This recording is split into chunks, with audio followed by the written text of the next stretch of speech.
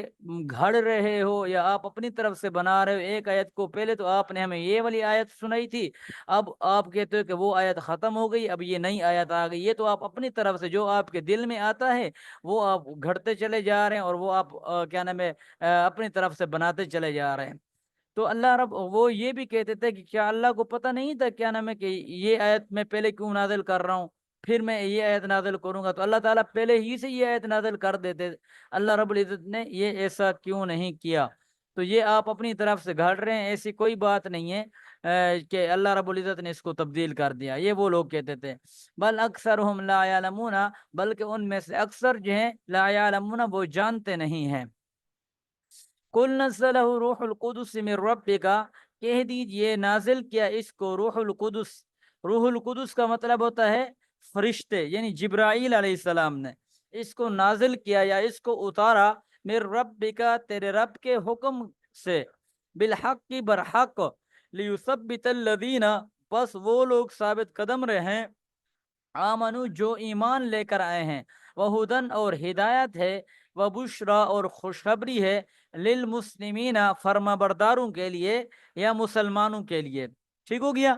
اس آیت کے اندر ہمیں یہ بات بیان کی جا رہی ہے کہ اے نبی صلی اللہ علیہ وسلم، آپ اپنے صحابہ کرام رضی اللہ تعالی عنہم اجمعین کو یہ بات بتائیں، حوصلہ دیں، اور ان کے واسطے سے یہ کفار مکہ تک بھی یہ بات پہنچائیں کہ اس قرآن مجید کو کوئی میں خود نہیں گیا اللہ کے پاس کہ میں خود ہی لے کر آ گیا ہوں، بلکہ اس قرآن مجید کو وہ فرشتے یعنی حضرت جبرائیل علیہ السلام لانے والے، جن کا تمہیں بھی پتہ ہے اور تمہیں اس بات کا بھی پتہ ہے کہ پہلے نبیوں کے پاس جو فرشتہ وہی لے کر آتا تھا اس کا نام جبرائیل تھا، تو یہ اس قرآن مجید کو وہ جبرائیل علیہ السلام لے کر آنے والے ہیں۔ اور اس آیت سے کیا نام ہے مسلمانوں کو خوشخبری دی جا رہی ہے کہ یہ جو کفار آپ کے اوپر یا ہمارے نبی صلی اللہ علیہ وسلم کے اوپر اعتراض کر رہے ہیں، آپ ان کے اعتراضوں سے پریشان نہ ہوں، بلکہ چونکہ حضرت جبرائیل علیہ السلام نے اس قرآن کو اللہ رب العزت کے حکم کے سے اتارا ہے، تو پس جو چیز میں آپ کو بتا رہا ہوں پس آپ اس کے اوپر ثابت قدم رہیں، اور یہ آپ لوگوں کے لیے یعنی مسلمانوں کے لیے خوشخبری ہے، جو بندہ اس کے اوپر ثابت قدم رہے گا تو اللہ رب العزت جو ہے وہ اس کو کامیاب فرمائیں گے۔ اس کے بعد اگلی آیت میں فرمایا کہ وَلَقَدْ نَعْلَمُ أَنَّهُمْ يَقُولُونَ إِنَّمَا يُعَلِّمُهُ بشر، البتہ تحقیق ہم جانتے ہیں، انہم یقولون، بے شک جو وہ کہتے ہیں، انما يعلمه بشر، کہ وہ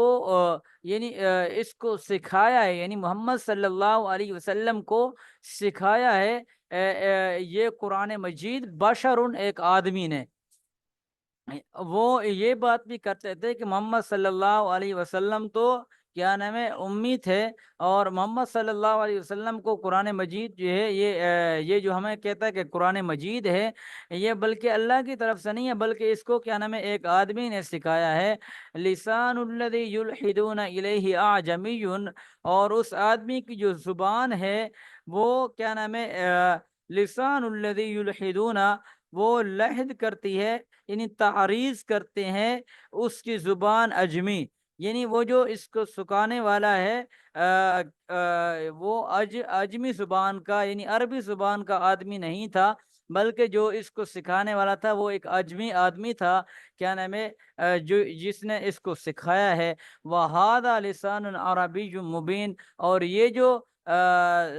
جس زبان کے اندر قرآن مجید اترا ہے، وَهَذَا لِسَانٌ، اور یہ تو زبان جو ہے یہ عربی ہے، کھلی کھلی، یعنی یہ تو کیا نام ہے عربی زبان کے اندر کیا نام ہے قرآن مجید ہمارے پاس نازل ہوا ہے، اور یہ جو اس کو سکھانے والا ہے وہ تو ایک اجمی ہے۔ تو ایک اجمی جو ہے اس کو عربی زبان کس طرح آ سکتی ہے، یا ایک اجمی جو ہے وہ عربی قواعد کس طرح جان سکتا ہے، اس کو سکھانے والا ایک اجمی ہے۔ اجمی وہ اس آدمی کو کہتے ہیں، جیسے ہم لوگ ہیں عرب کے مقابلے میں ہم عجما ہیں، یعنی ہم اجمی لوگ ہیں۔ تو وہ یہ کہتے تھے کہ ان کو ایک آدمی نے سکھایا، اور وہ آدمی بھی اجمی ہے جو عربی جانتا ہی نہیں ہے۔ تو یہ قرآن مجید تو عربی میں نازل ہوا ہے، تو ایک اجمی آدمی جو ہے وہ عربی قرآن جو ہے محمد صلی اللہ علیہ وسلم کو سکھا دیا، اور کیا نام ہے محمد صلی اللہ علیہ وسلم اس کی تبلیغ ہمیں کر رہے ہیں۔ اس کے بعد آگے فرمایا کہ اللہ تعالیٰ فرما رہے کہ ان الذین لا یؤمنون بآیات اللہ، بے شک وہ لوگ جو ہیں ایمان نہیں لاتے اللہ کی آیات پر، لا یہدیہم اللہ، اللہ تعالیٰ ان کو ہدایت نہیں دیں گے، وَلَهُمْ عَذَابٌ علیم، اور ان کے لیے بہت سخت عذاب ہے۔ یعنی یہ جو باتیں کر رہے ہیں کہ یہ کوئی عام مسلمان نہیں ہے، بلکہ یہ آپ کے صحابہ کرام نہیں ہے، بلکہ یہ وہ لوگ ہیں جو اللہ کی آیات کے اوپر ایمان نہیں لاتے، اللہ کی آیات کو مانتے ہی نہیں ہے۔ تو جب یہ اللہ کی آیات کو نہیں مانتے، اور اللہ تعالیٰ بھی ان کو ہدایت نہیں دیں گے، اور ان کے لیے کیا نام ہے ایک دردناک اور سخت عذاب ہے۔ اس کے بعد اگلی آیت میں فرمایا کہ انما یفتر الکذب الذین لا یؤمنون بآیات اللہ، کہ سوائے اس کے کہ وہ لوگ جو جھوٹ پر افطرا باندھتے ہیں، یعنی جو جھوٹ کا افطرا باندھتے ہیں، وہ لوگ کون ہیں؟ الذین، وہ لوگ ہیں لا یؤمنون بآیات اللہ، جو اللہ تعالی کی آیات پر ایمان نہیں رکھتے۔ وَأُولَئِكَ هُمُ الْكَاذِبُونَ، اس آیت سے اللہ رب العزت نے محمد صلی اللہ علیہ وسلم کا دفاع کیا، اور ان لوگوں کی تردید کی جو محمد صلی اللہ علیہ وسلم کو جھوٹا کہتے تھے۔ تو اللہ تعالیٰ فرما رہے ہیں کہ وَأُولَئِكَ هُمُ الْكَاذِبُونَ، کہ یہی وہ لوگ ہیں جو جھوٹے ہیں، یعنی محمد صلی اللہ علیہ وسلم تو بالکل برحق اور سچ بات آپ کے سامنے بیان کر رہے ہیں، البتہ یہ وہ لوگ ہیں جو جھوٹے ہیں، اور یہ محمد صلی اللہ علیہ وسلم کے اوپر جھوٹ بول رہے ہیں، اور یہ جو ہے کیا نام ہے قرآن مجید کو مانتے ہی نہیں ہیں، حالانکہ ان کو یہ پتہ بھی ہے کہ محمد صلی اللہ علیہ وسلم کو یہ جانتے ہیں کہ محمد صلی اللہ علیہ وسلم سچے ہیں، البتہ ایک ہٹ درمی کی بنیاد کے اوپر جو ہے یہ محمد صلی اللہ علیہ وسلم کے اوپر ایمان نہیں لاتے۔ اس کے بعد یہ جو اگلی آیت ہے، من کفر باللہ من بعد ایمان، آپ حضرات اس آیت کا شان نزول لکھ لیں، ذرا جلدی کریں گے آپ۔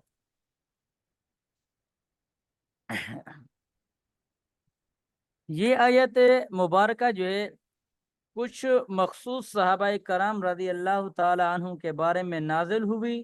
جن کو مشرکین نے گرفتار کر لیا تھا۔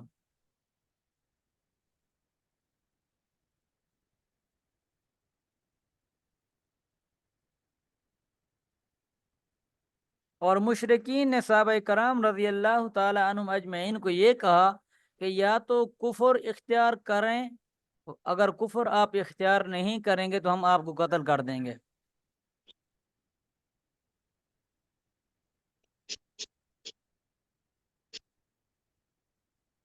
آپ لکھ رہے ہیں؟ مجھے جواب دے دیں، آپ لکھ رہے ہیں یا میں ایک دفعہ جلدی سے بتا دوں، آپ ریکارڈنگ بعد میں سن لیں گے؟ لکھ رہے ہیں استاد جی۔ جی باقی حضرات بھی لکھ رہے ہیں عرفان بھائی کے علاوہ؟ جی استاد جی۔ جی، یہ آیات ان صحابہ کرام رضی اللہ تعالیٰ عنہم کے بارے میں نازل ہوئی جو مشرکین نے جن کو گرفتار کر لیا تھا، اور مشرکین نے ان کو کہا تھا کہ یا تو آپ کفر اختیار کر لیں، یا اس کے اگر کفر آپ اختیار نہیں کرتے تو ہم جو ہے آپ کو قتل کر دیں گے۔ اب آپ حضرات کو یہ بھی پتہ ہونا چاہیے کہ وہ صحابہ کرام کون تھے۔ گرفتار ہونے والے جو صحابہ کرام تھے ان میں حضرت عمار اور ان کے والدین، حضرت عمار اور ان کے والدین، والد کا نام تھا یاسر اور والدہ کا نام تھا سمیہ۔ حضرت عمار اور ان کے والد یاسر اور والدہ سمیہ،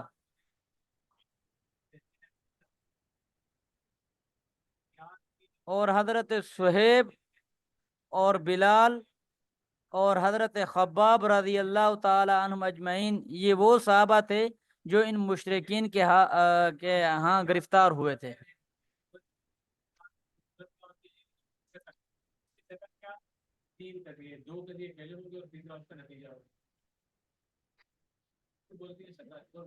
جن میں سے حضرت یاسر، یہ جو میں نے اوپر لکھوایا ہے، یاسر اور سمیہ، جن میں سے حضرت یاسر اور ان کی زوجہ سمیہ نے کلمہ کفر بولنے سے قطعی انکار کر دیا تھا، یعنی انہوں نے جو کہا تھا ان کو کہ آپ کلمہ کفر کہہ دیں، تو ان دو ایک حضرت یاسر ہیں حضرت عمار کے والد، اور ایک حضرت سمیہ ہیں جو حضرت عمار کی والدہ تھیں، ان دونوں نے کفار کا جو انہوں نے کیا نام ہے کہا تھا کہ آپ کفر اختیار کر لیں، انہوں نے ان کا انکار کر دیا تھا کہ ہم کفر اختیار نہیں کریں گے۔ تو ان کفار مکہ نے حضرت یاسر رضی اللہ تعالی عنہ کو قتل کر دیا، اور حضرت سمیہ کو دو اونٹوں کے درمیان باندھ کر ان دو اونٹوں کو دوڑایا، جس کے بعد ان کے ٹکڑے ٹکڑے کر دیے گئے، حضرت سمیہ کے بھی۔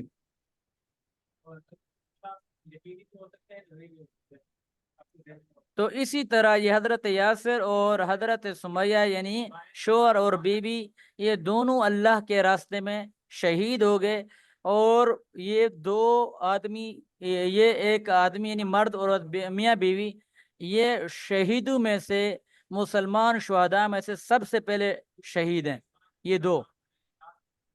یعنی حضرت یاسر اور حضرت سمیہ مسلمانوں میں سے سب سے پہلے ان کو شہید کیا گیا۔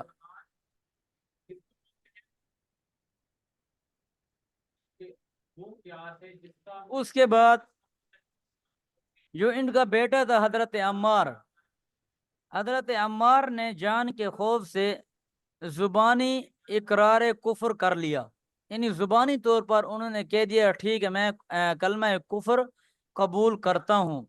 مگر دل ان کا ایمان حضرت پر عمار مطمئن۔ نے جی حضرت عمار نے جی جی، اب یہ بات چل رہی ہے نا کہ جی حضرت عمار رضی اللہ عنہ نے جان کے خوف، یعنی انہوں نے یہ کہا کہ ہم آپ کو قتل کر دیں گے، اس خوف سے انہوں نے ان کے سامنے زبانی جو ہے کفر کا اقرار کر لیا کہ ہم جو ہے میں جو ہے کیا نام ہے کفر کرتا ہوں، مگر دل ان کا ایمان پر مطمئن اور جمع ہوا تھا، یعنی دل کے اندر کسی قسم کا کفر کو وہ قبول انہوں نے نہیں کیا، بلکہ دل جو ہے ان کا ایمان کے اوپر مضبوط اور جمع ہوا تھا۔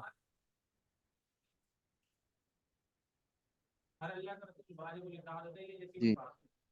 ٹھیک ہے، جب یہ دشمنوں سے رہائی کے بعد آپ صلی اللہ علیہ وسلم کی خدمت میں حاضر ہوئے،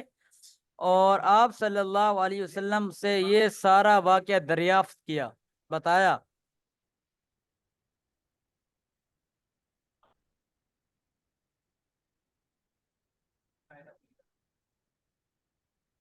تو آپ صلی اللہ علیہ وسلم نے حضرت عمار رضی اللہ تعالی عنہ سے پوچھا کہ جب تم یہ کلمہ بول رہے تھے، یعنی جب تم زبان سے کفر کا اقرار کر رہے تھے، تو تمہارے دل کا کیا حال تھا؟ تمہارے دل کی اس وقت کیا حالت تھی؟